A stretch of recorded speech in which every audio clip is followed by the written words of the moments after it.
Ladies and gentlemen, welcome to this week's In Conversation, which is being recorded on the brand new Viking Venus, currently sailing up the English Channel. Now, those of you who have sailed before with Viking on one of the ocean ships will maybe recognize where I'm standing now. It's the entrance to the Explorer's Lounge. And waiting for me upstairs, I have a rather special guest. So why don't you come with me and we'll go meet him.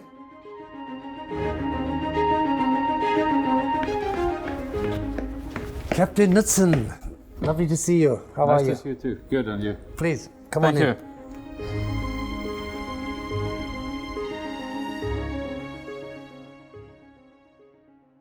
you. Captain Knutsen, thank you so much for taking time away from the bridge to come and to talk to us. Are you as excited as I am to be back on board ship? Definitely. I mean, to be ashore for a year is not a sailor's life, and that's not why I went to sea. So to be out sailing as we are today is just perfect. So why don't you tell the viewers where we are today and what we're doing? Well, at the moment we are cruising the southern coast of England in the English Channel. It's a beautiful day out there, and we have been sailing. We left Portsmouth yesterday and we went over to Portland. The Needles we visited a little bit for some footage. And then we also sailed together with the Viking Star, which was neat to see our older sister sailing along, took some more photos and just sailing, and we anchored together. We had people going over to the Star for a meeting, and we brought back some provision that we needed, and they needed something from us. So what family does for each other, isn't it? To assist each other. So we're on the new addition to the family, the Viking Venus, which is rather lovely because we were sailing with her older sister, as you said, the Viking Star this morning. And Yeah. I looked out of my cabin window and saw the other ship sailing right alongside us. It was beautiful. You and the crew have spent quite a lot of time in what's called hot layup, which where I come from in France has a rather special meaning. What is a hot layup? Well, in the ship term, hot layup is basically when the ship is not in service. You don't have business, so you basically place the ship either at anchor or you place it at a pier with a minimum crew on board that you're required to have, but you make sure all systems are up and running, so you can basically sail within hours. So the ship is ready to sail with a reduced crew. So we were about between 70 and 90 on most of the ships during this hot layup period, and the ship was ready to sail at any time. The opposite of hot layup is actually something we call cold layup. Then you just pull the plug and take the power basically, and the ship is cold and no people lives on board. But a cruise ship, you know, you have to be more careful with interiors, so you have to have people on board to look after the ship. Very important. So she's ready again the day we start cruising. So a hot layup, Captain, basically means that the ship is in a state of standby, is that right? It's kind of in standby, it's ready to sail on short notice. All systems are up and running. We have enough crew to move the ship if the need arises for whatever reason. So we are ready to sail in short notice. And you mentioned the crew. I mean, what's it like for the crew on board, spending a long time not going anywhere with the prospect? Really, at times we didn't know when this is. I mean, I think we're coming to an end of this now, but we didn't know that for a long time. So how did you keep the morale on the ship high? Of course, there was uncertainty. As you said, we didn't know how long we will stay alongside. But, you know, we all ate together, and having meals together was very important. And do games on board the ship. Mm-hmm.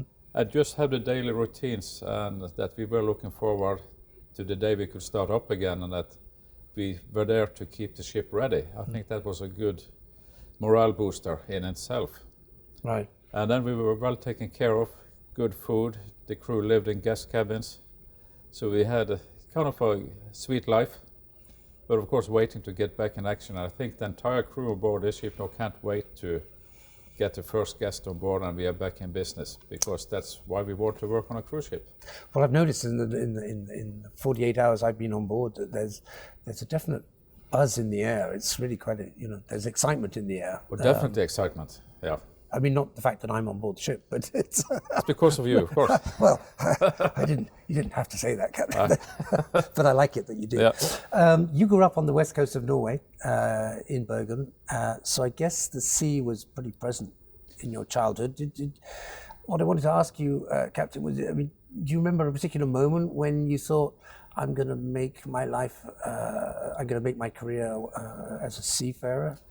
Well, I grew up very close to where the ships are docking in Bergen, in Sandviken.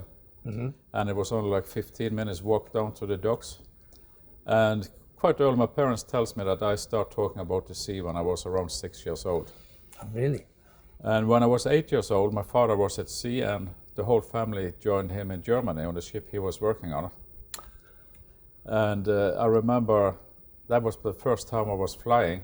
I didn't like flying. I was ready to leave the airplane in Stavanger when we touched down to pick up more guests. But we got to Germany, and I got on board the ship and loved it. And just to be around the ship and see ship's life, just the smell of the ship. And they put me at the helm. They left me there for 2-3 hours, and they didn't tell me that the autopilot was on. But I was only 8 years old, so I didn't know the difference. But I was certain I was steering. It's love at first sight for you. Yeah, definitely.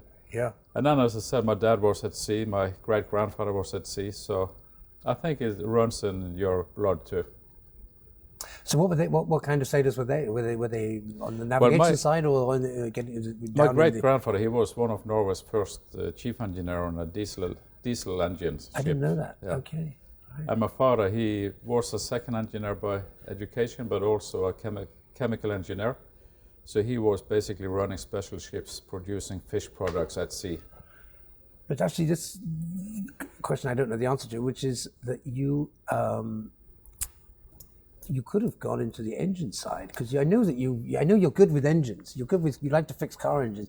Were you not tempted to perhaps go down and become a chief engineer instead of a captain? For some reason, never. I wanted to be on the deck department. I can't explain why. It can be one of these odd moments in life where you decide what you want to do. But I do like mechanics and engines, and as when you get your first car as 18-year-old, you normally don't get the best car in the world, so you have to be able to fix it. So that's where I learned all that. Yep. Because you initially you were in the Norwegian Navy. Were you not tempted to stay?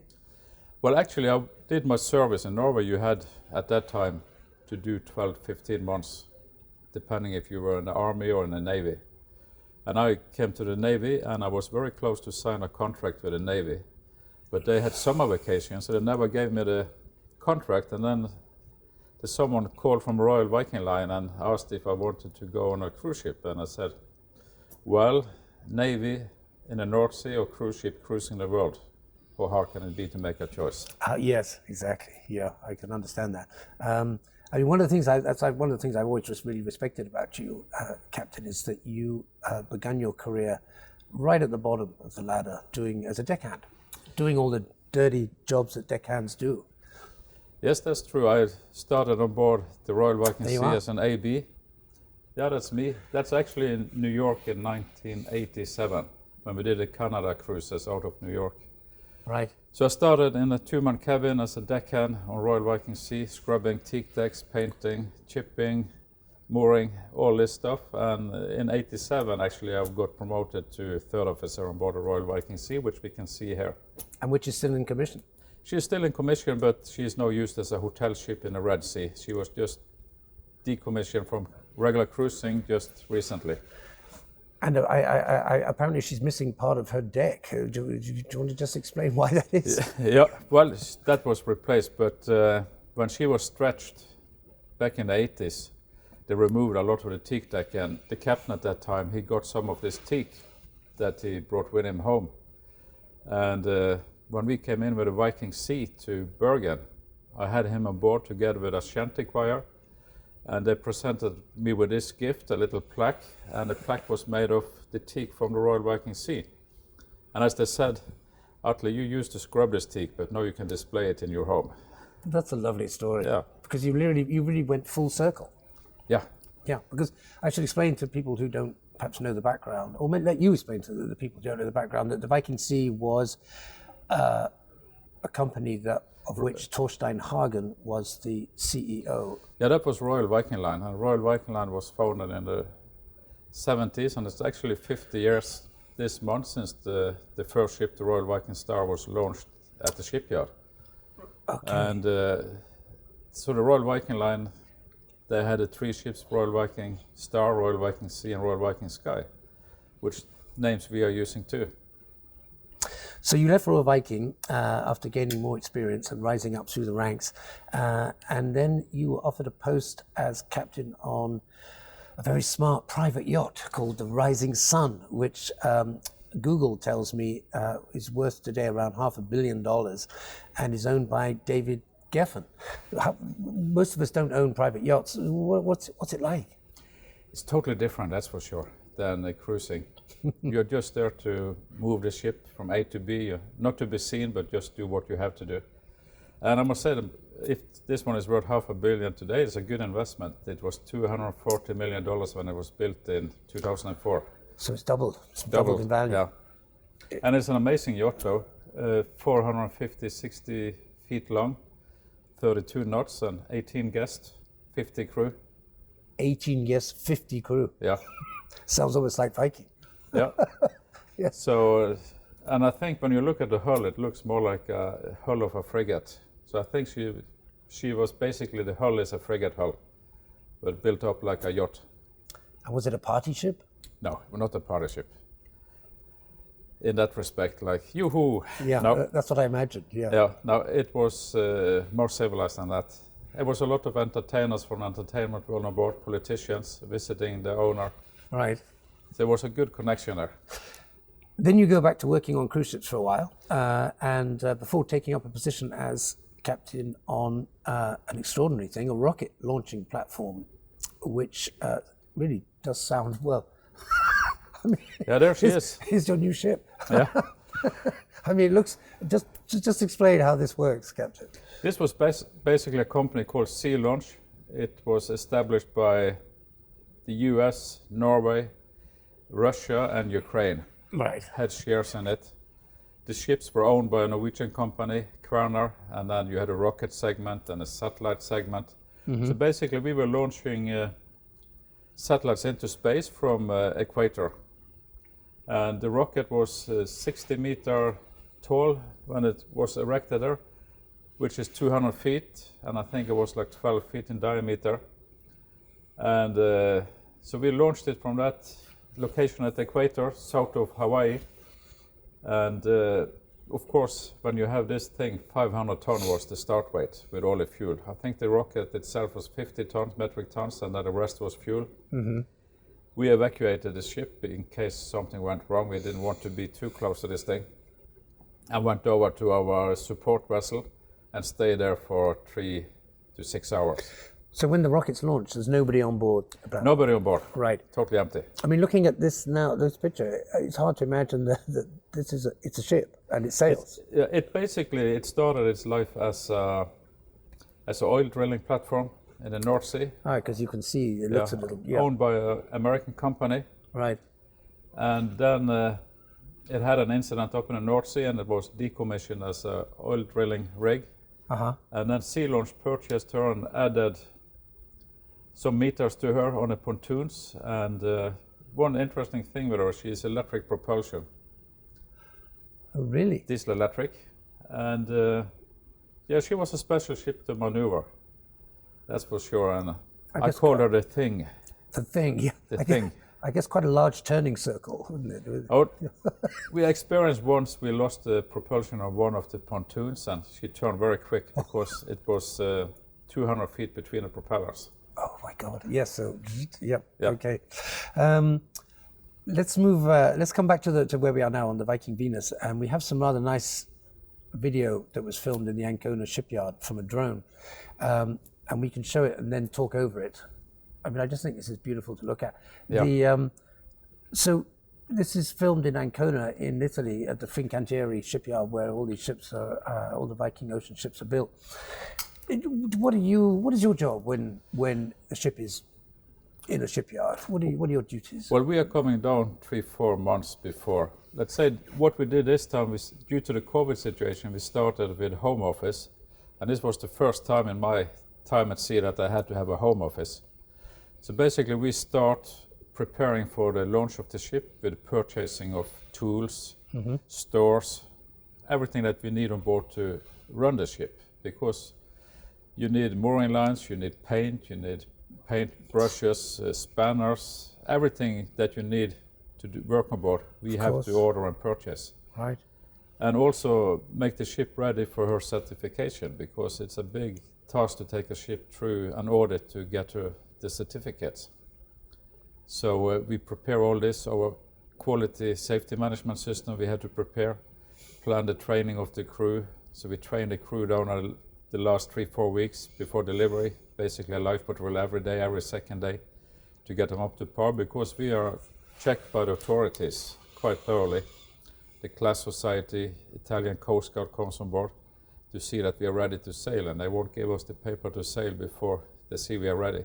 Sounds exhausting. It can be a lot to put into your head. Yeah. And to make sure everything is there the day you get the audit.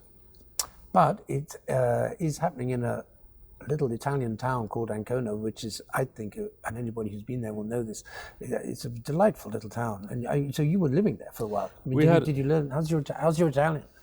So far, no good. Well, your English is pretty good. Yeah.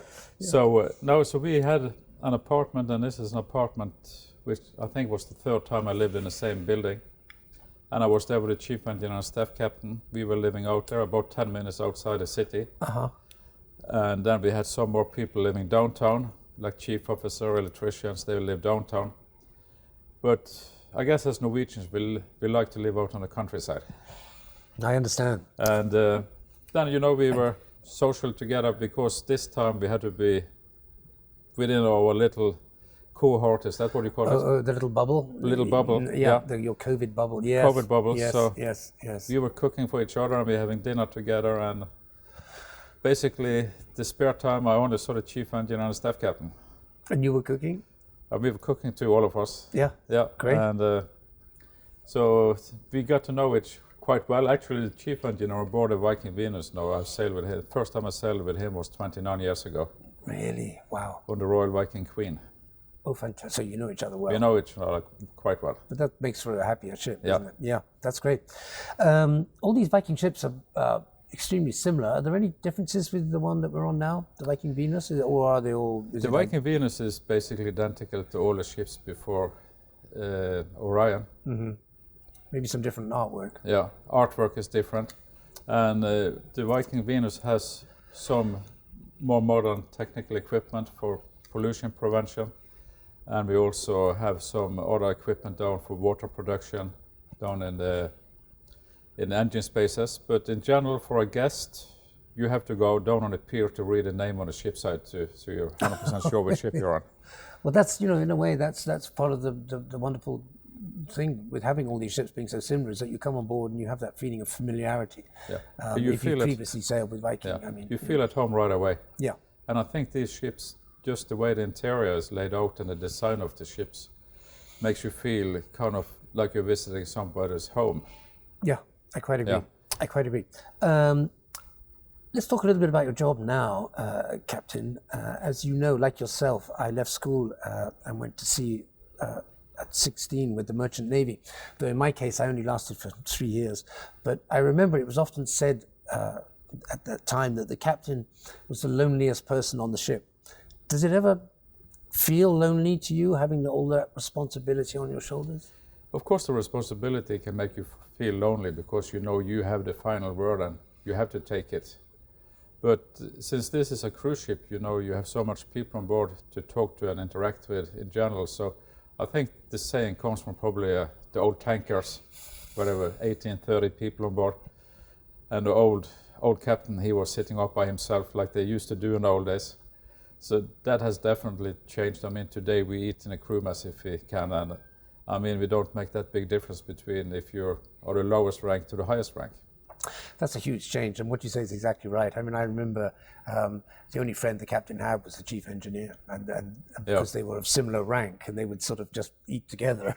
And it was lonely in those times. I mean, obviously that's different, and on a cruise ship that's different. Yeah, no, that has changed luckily. Yeah, and especially I think it's also the way we run our ship, because we don't want that old-fashioned style. No. And one other thing that's changed is that you can bring your wife to sea now. I can bring my wife with me, so that's very good. And you do bring your wife with you. I do bring my wife. We should give a little shout out to the magnificent and wonderful and beautiful Lara. This is my beautiful wife, Looking, Lara. wearing a bunad. Yeah, she looks very Norwegian here. This was actually on board the Viking Sky on a christening in Tromsø some few years back, and she had borrowed my mother's bunad for the day. And so we met on a cruise ship back in, must have been in 1999. Right. And it ended up like this. We got married, and we have been married for 20 years soon. So That's cruising. That's cruising. And Laura, as I said, she comes with me quite a bit. We are so lucky that our owner, he has decided that it's a good thing to have your wife on board. Well, and she is an amazing support on board, and she has also background from cruise ships as a social hostess and a computer dean. I will not mention the name of that cruise line, but it was a different cruise line. You mean there are other cruise lines? There are. I've heard of them. But they're not doing as well as us. No, of course not. No. So I will hope to see her in 2-3 weeks' time in Bergen, Norway, when I go home for my vacation. Wonderful, wonderful. Yeah. Well, I've had the pleasure of sailing with Lara, and I have to say, on the ship, she's an amazing influence on the whole atmosphere of the vessel. Oh, yeah. I mean, she creates all these groups and clubs, and I mean, this was on a world cruise, you remember. And yeah, it was a real pleasure to sail with her. Yeah. So we wish her well. Although, Captain, you have a wife, but you also have a mistress. Does Lara get jealous about that? Not really, because she's the one I call them my mistresses. And my mistress is actually all the ships, so as long as she can cruise with me on them, she's happy. That's good. And you also, as I know from experience, refer to yourself as the designated driver for the duration of the cruise, which I guess means that you never touch a drop of alcohol when you're on board. Is that correct? Yeah, we are totally dry. We don't drink when we're on board. Is that just you or all the officers? And all 3 stripes and up. And then, of course, for the rest of the crew, we have limitations. So that first beer when you get back to Bergen is going to taste pretty good. It won't be a beer, though. It will be a gin and tonic. Excellent. And am I right in saying you never, ever leave the ship when you're on a captain on board? It's kind of funny when you start out at sea. One of the good things is to explore places, but as you rise up in ranks with more responsibility, you know, the responsibility kind of hold you on board a ship. This is where you are, that you are here for a reason. But I do go off from time to time. Not often, that's correct. And I have a principle: if the wind forecast is more than 20 knots, I never leave the ship. Well, that's a lovely security for us passengers to know. That's lovely. Being a cruise ship captain is a lot more about just getting a vessel safely from A to B. There's the management of the crew and the people skills and the planning of budgets and the communications. With all that to do, I'd be interested to know, when are you happiest on board? When do you have that feeling that this is the job I was meant to do and I'm loving doing it? I think the funniest part to do is, of course, to sail, where you really have to sail, not just go in one line, like along the Norwegian coast, in and out of some of these beautiful ports we are visiting. And just to be able to maneuver the ship and control the ship. Taking the inner passages. Inner passage in Norway, which is just amazing. It's probably one of my favorite cruises. Right. And or maybe discovering a new itinerary. I guess if you maybe you don't have many new itineraries. I mean, you've sailed so much. I've done most of them, I guess. Yeah. Yeah. I mean, or entering a new port for the first time. That could be That's exciting. almost exciting. Yeah. I'll just point out that to the viewers that for various reasons this episode's being pre-recorded, which means that questions, I can't ask the captain questions that are going to be sent in as we would in a live interview. But one question that comes up quite often whenever people know that I'm going to be talking to you is people asking me, well, ask him, are paper charts still on board, and are they used in navigation at all, or is that just finished now? Unfortunately, paper charts are in general finished. On the board of Viking Venus, we don't have paper charts at all. And I must say and admit that I do miss the paper charts, because it's something special to go over with a ruler. With the dividers, yeah, absolutely. And to just hold the paper charts. So I do miss the paper charts, but who knows, maybe I reach an age where I start getting old-fashioned.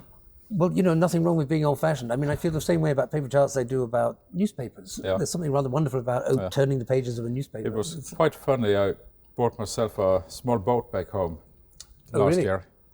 And I said, I want some. We used to have something they call boat sport charts, which is a smaller, so they're easier to handle on board a boat. Okay, right. But I don't sell them anymore. I had to buy myself, if I want, I have to buy myself a little Actis. Oh, really? Can't get paper charts for small boats anymore. They don't sell them anymore. Everything is electronic today. And when was the last time you used a sextant? Well, that was probably on the World Cruise of Viking Sun, the first World Cruise. Then we used it, we practiced it. Can I ask a question you may not want to answer? Did your sextant sighting tally with the electronic sighting? Quite close. Yeah, it was pretty close. Okay. But the electronic, now is down to feet. Feet, yeah. Or a sextant. You have to know where you have the antenna on board a ship. No, I'm sorry to interrupt. Is there still do ships still carry a chronometer? Yeah, we do have a chronometer. And we it's have everything we need. Day? No, it runs on battery. Battery now. We're two old sailors. Yeah, but if I was wanting to become a ship's officer today, would I have to learn Morse code? Morse code you don't have to learn anymore, unless you're in the Navy. Actually, my youngest daughter, she was in the Navy for 5 years, and she had to learn Morse code. Oh, really? Yeah. Okay. Wow. But for civilian seafarers, it's not part of your training anymore. It's nice that your daughter's continuing the family tradition. Yeah, that's lovely. Is she still in the Navy? Or no, she left the Navy 2-3 years ago. I know you divide your time between San Diego in the US and Bergen in Norway. Do you have, yes, you said you had a boat in Norway. Do you have you sailed in San Diego up and down the west coast of the US? I have sailed in San Diego, and one thing in San Diego, you need to have friends with boats. Yeah, yes, yeah, which you have. Yeah. Which I have. Yeah, and I hear you have a pretty good collection of model ships. I do. I have about 20 model ships that I've collected, and I have a very understanding wife when it comes to my nautical collection. Right, yes. I mean, I have a big ship's bell that is probably 50 pounds, brass, and a binocular. Yeah. And a ship's wheel, and all these small things from ships. I think you're slowly turning your house into a bridge, or into a museum. So that's my retirement. Maybe that'd be a lovely thing to do, wouldn't it? Retire to a small museum on the Norwegian coast would be, Also, I've always been interested in nautical things like that, to collect. Yes. And of course, you have to put a limit to it, because you can't fill your house up too much. But so far, so good. Captain, can I ask you some questions that were sent in by various crew members on the Viking ships that we asked to submit questions? Certainly, yeah. Let's see what we got. Okay, here's one. The Viking ships are so beautiful. My favorite place is the Winter Garden. Does Captain Atle have a favorite place on the ship where he likes to relax and unwind? I think for relax and unwind will definitely be in my cabin, but outside my cabin, this is the room. The Explorer Lounge. Explorer's Lounge, yeah. I agree. This is my favorite. If you want to hide somewhere, this is a great place to hide. Yeah. What are you most looking forward to as you start sailing again? Just to have people on board, come back to normality, and to see the happy faces and give people an experience, both guest and crew. That's great. What is one of the many places you haven't been to that you would like to visit one day? Well, I don't think there are many places that you haven't been to. I've been to most places where cruise ships are cruising. One place I would like to go to is actually Svalbard, Spitsbergen, because I've seen it from a distance when I was in the Navy, but we never went in. So one day I would like to go up to Spitsbergen. I've been lucky enough to go there, and it's absolutely it's magnificent. And also another thing, the Great Lakes. Yeah, and I've been to the Great Lakes. Magnificent. Yeah, absolutely wonderful. What do you like to do when you're not working? How do you relax? Well, I split my time between San Diego and Bergen, and with 2 houses to take care of, a lot of home improvement. And if I want to do something, if I can use the word a brainless work, I like to just polish or wash the cars. It's so refreshing for your brain, and to do mechanical work on cars, which is one of my great hobbies. Wonderful. Here's a question. Are there different tests to pass or licenses needed to captain ships of different sizes? It is different sizes. So I have the unlimited license, so I can captain basically everything that floats. I could even theoretically captain an aircraft carrier, but I don't think they would let me. But I have a license for basically everything, and then it depends on the size. Is a limit, and also where you're trading can be a limit to the license. So like our third officer, he can probably be captain a small boat up in Norway, while he cannot captain this one. Okay, yeah. I mean, I'm just wondering, for example, someone who is a doctor will have to spend a lot of time just because medicine is constantly developing, have to spend a lot of time just reading up on new changes and all that. Is that the same for you? Do you have to spend a lot of your time? Every 5th year we have to go to a refresher training, and that also includes some medical thing. We have to do stitch up wounds and learn how to give injections. Oh, really? That's part of our training, because on a cargo ship you don't have a doctor and we don't have a nurse. We have to do it ourselves. Okay. Yeah. So when I started my career, they didn't let you into the academy before you had 3 years as a deckhand. Okay, right. And then you have to go in for a year, 2 years, and then you have to go back out to get more experience before they let you into the next level. Today that's different, because in Norway today we have cadet systems, so they come as cadets. Although there's a lot to be said for starting at the bottom. And I think people, maybe you get, I said I respected you for that, and it's probably the crew do too. If you ask someone to do something, they can be sure that you've done it yourself at some point. I've done most of it, yeah. Yeah. Even been in the dishwasher. See, I knew it. Yeah, there you go. Wonderful. Last question for you, Captain. Can you describe a typical day in the life of a captain? Well, typical day, especially for arrival, an arrival can start 4 a.m. in the morning, easily, when you pick up pilot to sail into a port. Go alongside, and then captain's job today is a lot of administration, paperwork, follow up on rules and regulations. So there's a lot of paperwork. We went to sea to escape paper, but the paper came after us. How much of the passage is down to planning? The passage planning is down to you, because I know there are companies who will do all of this for you. We do all the passage planning on board. I have a navigation officer that do the, if you can say, the hard work, and I just tell how I want it and where I want to go. And then if I'm happy, I approve it, and if I have comments to change, we will change it. So all the passage planning is done on board here. Captain, we are nearly at the end of our conversation. I know I have to let you get back to the bridge. Before I let you go, can you just say something about, which I think a lot of people will be curious to know, about what it will be like for people who are going to be coming on board Viking ships in the next few months with the COVID times that we're living in? How will it be? What will the experience for them be like, and how will it have changed from previous? I think what you will see over the next few weeks and months maybe is that social distance will be very important. Face mask, testing every day, PCR test every day on board, which Viking has their own lab, so we can do that. And you will see reduced seating arrangement around the ship to keep the social distance. And it will be different, that's for sure, but we will definitely do our best to get the Viking feeling on board the ships. Yeah. I mean, yes. I mean, it'll be different, but it won't be that different. Less enjoyable. Yeah. Is that a good way of putting it? Yeah. I think so. It will still be enjoyable. Yeah. Yeah. Good. Captain, there's a ship. This ship won't sail itself, so I have to let you go. Yeah. Thank you so much. You've been very kind, giving up your time and coming down and chatting with us. It's been a real pleasure.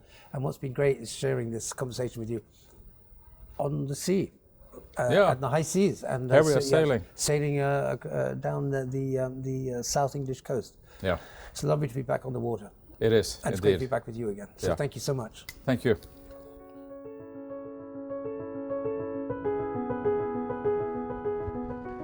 Ladies and gentlemen, this is me on the foredeck of the beautiful Viking Venus behind me. I just want to thank you for watching, and a big thank you to Captain Atle Knutsen for joining us and giving us his time away from the bridge. You know, it's been a long time coming, but I just want to say it feels pretty good out here right now. So until next time, I wish you well, thank you, and goodbye.